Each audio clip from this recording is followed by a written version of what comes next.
Sabe aquelas situações que você decide uma coisa, né, e passa alguns minutos, às vezes passa um dia e você não deveria ter feito aquilo, né? Se arrepende de uma decisão, de uma compra. Por que será que isso acontece? Porque o nosso cérebro nos engana dessa maneira, né? Na hora parecia tão certo. Então, a gente vai conversar sobre esse livro aqui, ó, Rápido e Devagar, Duas Formas de Pensar. Eu acredito que ele dá uma ideia interessante do que possa ter acontecido nesses casos. Se você gosta desse tipo de conteúdo, né, considere se inscrever nesse canal, que a gente sempre está conversando sobre isso. Se você já me conhece, deixe seu like.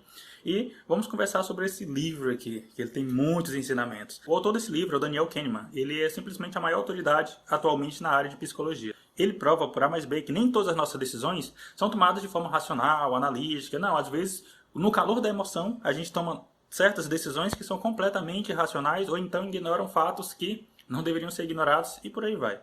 E para simplificar todo o conteúdo técnico na área de psicologia, ele simplificou a linguagem, né, e fez uma abstração, né, chamou comportamentos do nosso cérebro de sistema 1 e sistema 2. O sistema 1, ele é o pensamento rápido, o intuitivo, o que toma decisão na hora, né, o que reage instantaneamente. Já o sistema 2, ele é mais racional, ele é mais lento, ele é mais analítico, ele demora um pouco mais para processar as coisas porque ele precisa disso, certo? Então, guardem bem esses dois sistemas porque a gente vai falar deles ao longo de todo esse vídeo. Sistema 1, ele é o rápido, intuitivo, sistema 2 é o mais racional. E eu não quero que vocês entendam, né, que a gente utiliza ou um ou outro, não é assim. É uma abstração, certo? Os dois trabalham em conjunto, só que tem um que faz uma função e tem outro que faz outra, certo? Mas os dois trabalham conjuntos. O que acontece? Eu vou fazer um teste com você. Se eu perguntar para você, quanto é 2 mais 2? Eu acho que a resposta veio quase que instantaneamente na sua cabeça. Por quê? Porque não tem nenhum desafio nessa questão. Agora, se eu te perguntar para você, quanto é 17 vezes 24? Talvez você vai demorar um pouco mais, né, para responder. Provavelmente você vai responder, mas você vai processar algumas operações matemáticas até chegar ao resultado. Quando acontece isso, o que é que o pensamento rápido faz? O que é que o sistema 1 faz? Olha, isso aqui já não é comigo, aí é contigo. Então passa para o sistema 2. O sistema 2 ele vai gastar mais energia, mas ele vai trazer o resultado. É por isso que algo que exige nossa atenção, ela gasta mais energia. Vamos supor que eu tenho um taco de beisebol e uma bola, certo? E eu te digo o seguinte, olha, esses dois itens juntos, né, eles totalizam 1,10. Ok, e eu te digo o seguinte, o taco de beisebol, ele é R$1 a mais do que a bola. Eu te pergunto, quanto é que é a bola? É possível que o resultado que vinha na sua cabeça tenha sido 10 centavos. Só que, você concorda comigo que se o taco de beisebol ele é R$1 a mais do que a bola e a bola é 10 centavos, logo, se o taco de beisebol for 1,10, né, vai dar 1,20 no final. E eu falei para você no começo que totaliza 1,10. Qual é o resultado disso, né? O seu sistema 1 ele já te trouxe uma resposta intuitiva a isso, só que te levou ao equívoco. Na verdade, o taco de beisebol ele é 1,5 e a bola ela é 5. Então, o taco de beisebol é R$1 a mais do que a bola. Um outro exemplo que você pode avaliar o sistema 1 e o sistema 2. Se eu jogar alguma coisa em você, automaticamente você vai entrar em instinto de defesa. Por quê? Porque você não sabe o que foi que eu joguei em você. O sistema 1 ele tem que assumir o controle nessa situação.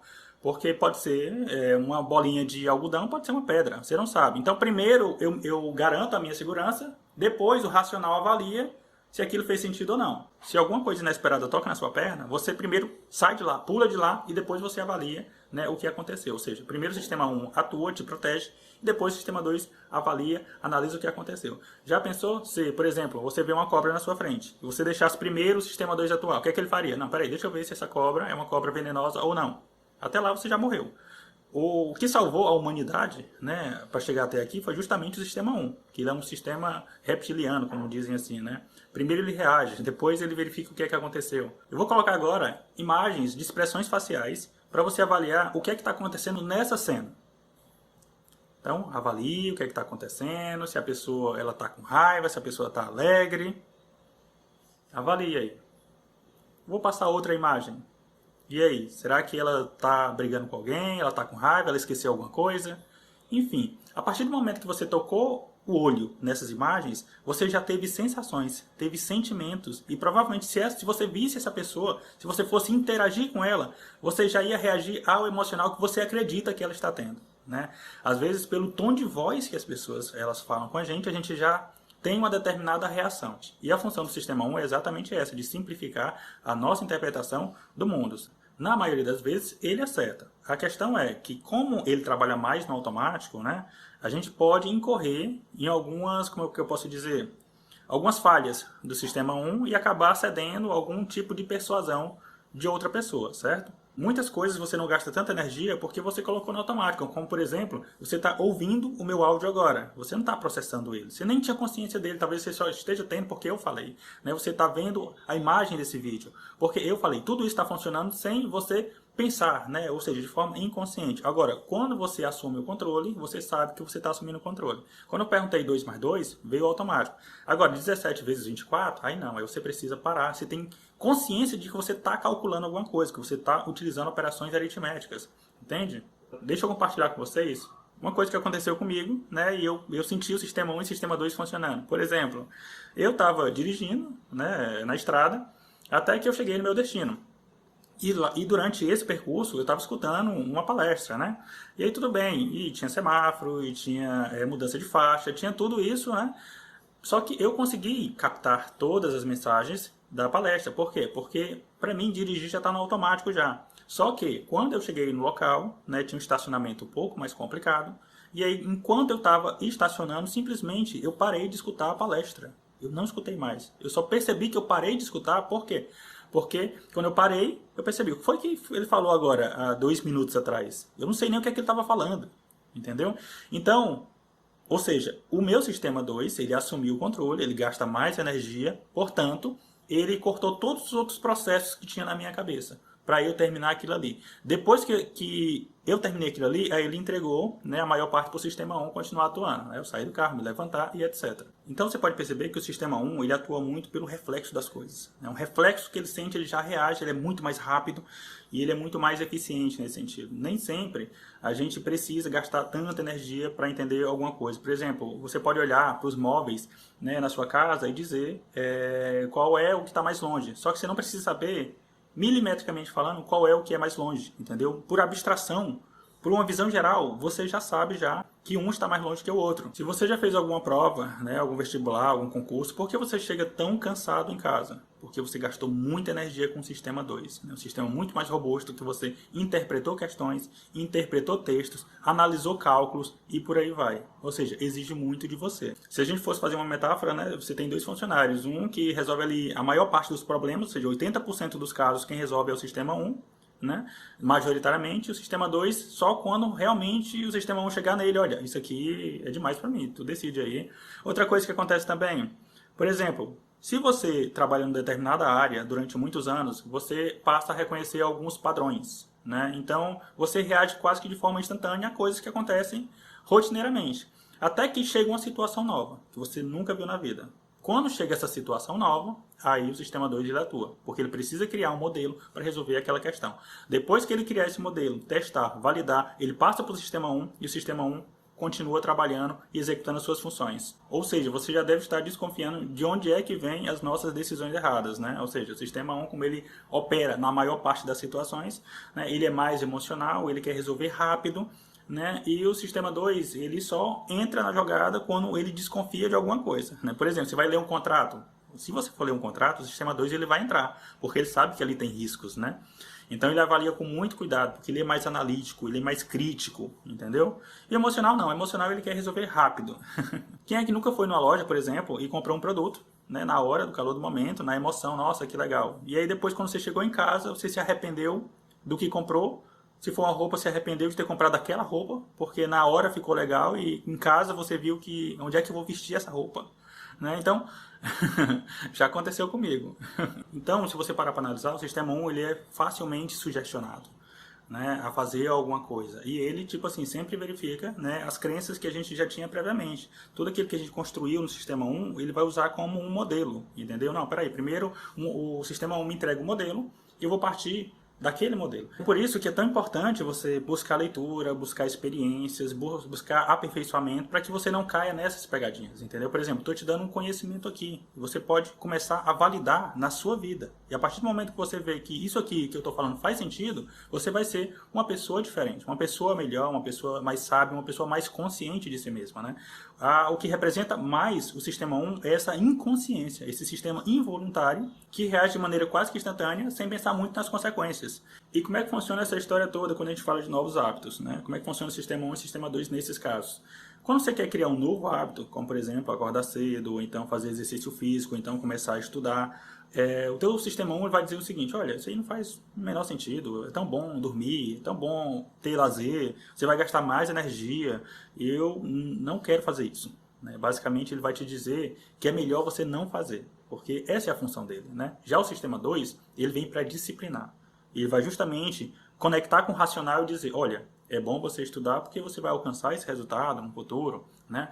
É bom você acordar mais cedo porque você vai ser mais produtivo. Então, o sistema 2 é a melhor representação do racional que a gente pode ter, né? Ele vai te explicar: olha, faça isso, eu sei que você não quer, eu sei que vai sentir dor, mas faça isso porque você vai alcançar um bom resultado. Faça isso porque você vai ter mais disposição física. Faça isso porque você vai ser mais produtivo. E na minha razão, identifico que isso é importante. Logo você vai fazer, logo você vai sair da zona de conforto. Por exemplo, eu acordo 5 horas da manhã, às vezes 4 horas da manhã, na verdade. E aí, no começo, difícil, é claro, não estou acostumado com aquilo, né? Só que vai chegar uma hora que o sistema 2, ele vai modelar para que o sistema 1, ele entre nisso no automático, ele compre essa ideia. É quase como se o sistema 2 estivesse tentando convencer o sistema 1. Né? Até que chega uma hora que o sistema 1 fica convencido: tá bom, entendi. E ele passa a executar aquilo que foi modelado no sistema 2. Se você parar para analisar, na maior parte do seu dia, você está de maneira inconsciente, você está no sistema 1, você está no automático, né? E não tem problema nenhum, né? Desde que você tenha uma boa modelagem, entendeu? Então, eu acredito que um dos maiores ensinamentos desse livro é justamente trazer consciência a isso, né? Que existe esse sistema 1 e existe esse sistema 2, certo? O sistema 2, ele deve te tirar da zona de conforto. Agora, se você disser no seu racional, né, que a zona de conforto é melhor, então fazer só o que gosta é o que traz felicidade, aí a sua modelagem, ela talvez não te traga muitos resultados na vida. Então tenha consciência e modele o seu racional da melhor maneira possível, com os melhores hábitos que você puder produzir. Lembre-se sempre, o sistema 1 ele vai buscar o menor custo possível, sempre, sempre. Então você tem que mostrar para ele: olha, é difícil agora, por exemplo, acordar 4 horas da manhã, mas depois vai entrar no automático e você não vai gastar tanta energia assim. É só no começo. É só no começo que dói mais. Depois fica mais tranquilo. E como é que essa história toda ela se aplica em relação a, por exemplo, negociação, a marketing, a propaganda? Vamos supor que você está passando em frente a uma loja e você vê ou uma bolsa ou um relógio, né? E você se interessa por ele, né? Você já está inclinado a comprar. Emocionalmente aquilo te agradou. Você chega lá e aí esse item, né, ele está de R$500. Aí você fica assim: não, peraí, R$500 é muito, mas eu gostei tanto dele. Né? E você fica naquela. Você nunca viu aquilo. É uma coisa que você viu e sentiu: eu queria ter aquilo. Eu quero comprar aquilo. Eu sempre procurei por aquilo. Então, o seu emocional ele vai começar a trabalhar para influenciar a tua tomada de decisão. E aí chega o vendedor e percebe que você se interessou por ele, né? E ele fala o seguinte: olha, só hoje, né, esse item aqui, ele está de R$399. Você já fica abalado já. Por quê? Porque você considerou que você não ia pagar aquele valor, né? Já teve a primeira negativa. Só que você já fica mais inclinado a comprar pelo desconto de mais de R$100, certo? E de repente, ele ainda percebe uma certa resistência em você e ele fala o seguinte: olha, para você, eu vou vender por R$299. Pronto, você fecha. A partir de então, você vai ter uma forte tendência a comprar aquilo ali, porque baixou R$200, né? Ou seja, quase a metade do valor. Então, era um item que você queria, mas que, se você tivesse visto esse mesmo item por R$299, provavelmente você não teria comprado. Por que acontece isso? Porque você ficou ancorado ao antigo valor. Todas as suas comparações serão baseadas nos R$500 que você viu inicialmente. Um outro exemplo muito claro. Por exemplo, vamos supor que você queira comprar um carro, né? E aí o vendedor ele vai fazer uma seguinte pergunta para você: qual é o seu orçamento? O que é que isso significa? Significa dizer que você vai entregar um valor que você está disposto a pagar. Certo? A partir do momento que você dizer qual é o valor, ele vai tentar trabalhar com esse valor, com uma variação aproximada disso, para fazer a melhor venda para você, que ele possa lucrar mais. Entendeu? Então, é interessante até que você não fale nem orçamento. Né? É interessante que você veja o que é que ele apresenta para você, né? Porque senão você vai ficar ancorado, senão você vai ficar ancorado nesse valor. Se você disser: eu estou disposto a gastar até R$50 mil, ele vai aproveitar essa ancoragem que você mesmo já deu para que ele possa fazer a melhor venda onde ele lucre mais, entendeu? Em cima de você. Então tenha muito cuidado com essa ancoragem. A ancoragem é o valor de referência. Uma outra teoria interessante que o autor traz é a teoria da perspectiva. O que é que significa isso? Ele diz que cada pessoa interpreta o mundo de uma maneira diferente, né? De acordo com seus valores, de acordo com a sua realidade. Por exemplo, né? Se você perder R$1.000, né? Você vai ter um impacto em relação a essa perda, né? Agora, se um bilionário perder R$1.000, está tudo bem, é um trocado para ele, entendeu? Para você ver como o mesmo valor, né? A mesma quantidade de dinheiro, ela tem impactos diferentes para cada pessoa. O que eu quero que você entenda é que o significado do valor, ele é muito relativo, certo? Pode ser que uma pessoa não considera impactante perder R$1.000, já outra considera que seja muito perder R$1.000, né? Então, para uma tem mais significado, para outra não. Mas de uma forma geral, ninguém gosta de perder dinheiro. É da nossa natureza ter uma aversão à perda do dinheiro, né? A perda da oportunidade, a perda daquela energia que já foi gasta. Olha um exemplo interessante também. Quando você entra no cinema, aí você começa a assistir um filme. Aí você, nos primeiros 20, 30 minutos, percebeu que o filme não vai te agradar. Você não gostou do filme. Só que você já pagou por ele, né? Então, é aquela ideia de que, não quero perder. Já paguei. E você vai passar quase 3 horas no cinema, podendo aproveitar outras coisas, no shopping, por exemplo, mas você vai ficar lá porque você já pagou. Tem que fazer o dinheiro valer, né? Sendo que, e aí você está perdendo vida em relação a isso. Então, é preciso aceitar as perdas, entendeu? Você, por exemplo, você vai entrar na bolsa de valores e você investe numa ação. No geral, as pessoas que entram na bolsa, elas entram com o pensamento de que vai ganhar, obviamente, né? Que vai ganhar, que vai faturar, que vai lucrar e por aí vai. Só que vem as primeiras perdas, né? E ela fica, não, vai voltar, a minha ação ela vai voltar para o preço que estava. E aí continua caindo. E o racional está dizendo que aquela empresa não está mais indo bem. Os fundamentos que você enxergou no momento que você comprou não fazem mais sentido. Ou seja, é hora de sair do barco, é hora de aceitar esse prejuízo. E a gente tem muita dificuldade em aceitar prejuízo. E você fica, não, mas vai voltar. E aí a ação continua caindo, até você perder todo o seu dinheiro, porque você tem essa aversão à perda, a consolidar um prejuízo naquela oportunidade. E acontece. Já tem outras que, por exemplo, você vai para um restaurante e aí você compra um prato pode vir muita comida, aí você já comeu, já está satisfeito, e aí você vai comer mais só para fazer o dinheiro valer a pena, entendeu? Você já está satisfeito, não precisa mais comer mais aquilo, já está bom, já chega, mas você fica comendo porque você não quer perder nenhum centavo daquilo que você já gastou.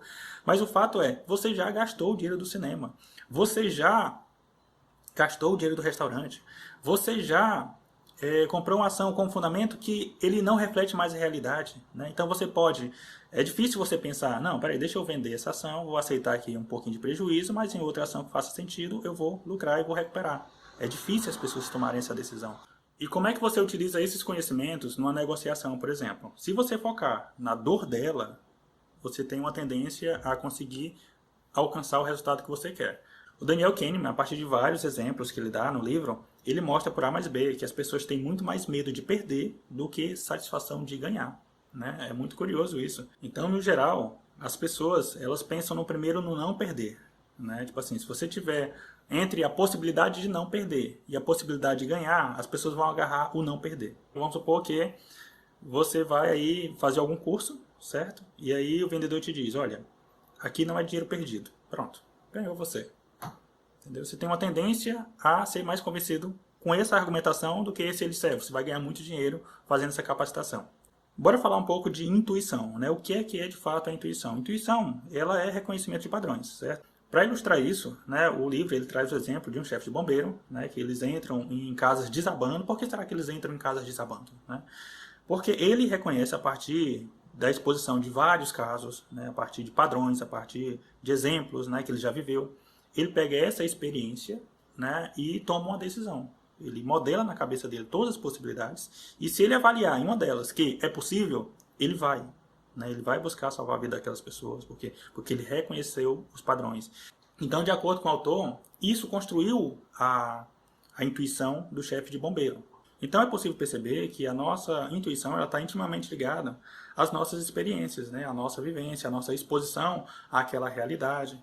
Isso acontece muito no xadrez também, né? Os jogadores experientes, experts em xadrez, acontece um movimento e a partir de reconhecimento de padrões, ele já sabe mais ou menos onde é que aquela história vai dar. Então ele tem a intuição e toma uma decisão baseada nessa intuição, né? Ele não tem como ter certeza que algo vai acontecer, mas essa intuição, né, esse instinto que ele já construiu ao longo do tempo, faz com que ele tome a melhor decisão, a melhor jogada, certo? A questão é o feedback, né? Você recebeu o feedback daquela situação, você recebeu o feedback daquilo que está acontecendo, para que você tome uma decisão. Em relação à questão do feedback, vamos supor que você tem um restaurante, né? Você começa um restaurante, você tem uma ideia do que pode ser, certo? E aí acontecem coisas que você não previu. Então, você vai começar a construir uma intuição em relação aos seus clientes, em relação aos melhores horários, em relação aos melhores dias da semana para funcionar, os melhores dias para não funcionar, a partir de uma modelagem que você vai pegando do racional. Entendeu?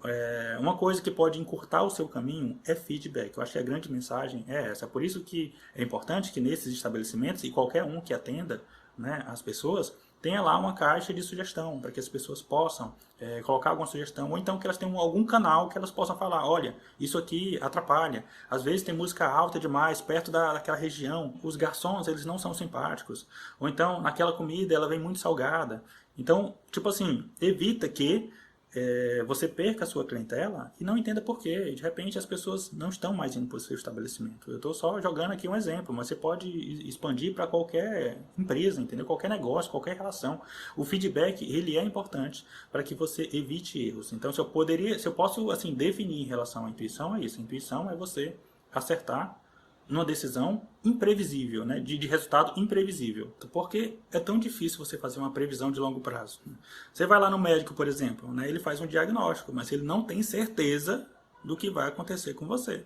Ele vai partir da experiência dele, dos resultados que ele teve, dos pacientes que ele já teve, para te propor um caminho, certo? Para te propor uma medicação. Mas certeza, eles não têm. Da mesma maneira são os economistas. Os economistas, eles não têm certeza do que vai acontecer no futuro. Então eles fazem projeções baseadas em casos, exemplos, histórias, para tentar acertar, né, o que vai acontecer. Mas eles também não têm não têm a garantia de que vão acertar.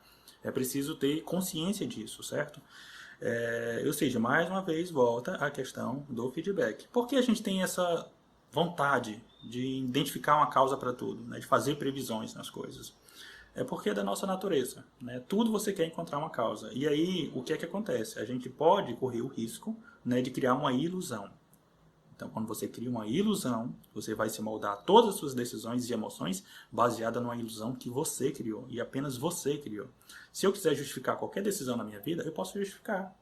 Eu posso tomar uma ação e dizer que foi em virtude disso, né? E eu espero isso dessa minha decisão. Só que, se eu for avaliar de forma racional, nem sempre aquilo ali faz sentido, né? Então você precisa ter consciência desses dois sistemas, sistema 1, sistema 2, para que você não caia numa ilusão, né, de tomar uma decisão que depois vai gerar algum fruto de arrependimento. Se você tomou uma decisão errada, se você tem o hábito de tomar decisões erradas, é porque você ainda não tem uma maturidade, não tem uma intuição boa em relação às coisas, em relação às pessoas, em relação à vida, né? Então, você precisa construir essa intuição. E é nessa história que entra a questão da positividade, do pensamento otimista, né? Eu não vou dizer para você que você não deve ser otimista, mas você tem que ter cuidado até com o otimismo desequilibrado. O que é o otimismo desequilibrado? É uma coisa que não faz o menor sentido e você vai entrar porque você já entra já achando que vai dar certo alguma coisa, só que você tem que avaliar sempre os fundamentos. Existe solidez para aquilo que eu estou fazendo? Eu vou entrar no negócio aqui, eu entendo desse negócio. Eu vou entrar no mercado financeiro, eu entendo do mercado financeiro. Mas eu vou comprar uma ação que vai subir porque todas as ações sobem. Não. No mercado de valores, né, a renda ela é variável. Variável pode variar para cima, pode variar para baixo. Então, no geral, é isso, né? Tenha cuidado com as suas influências, né? Entenda que tudo influencia as suas decisões. Você é facilmente sugestionado a tomar alguma decisão, alguma coisa.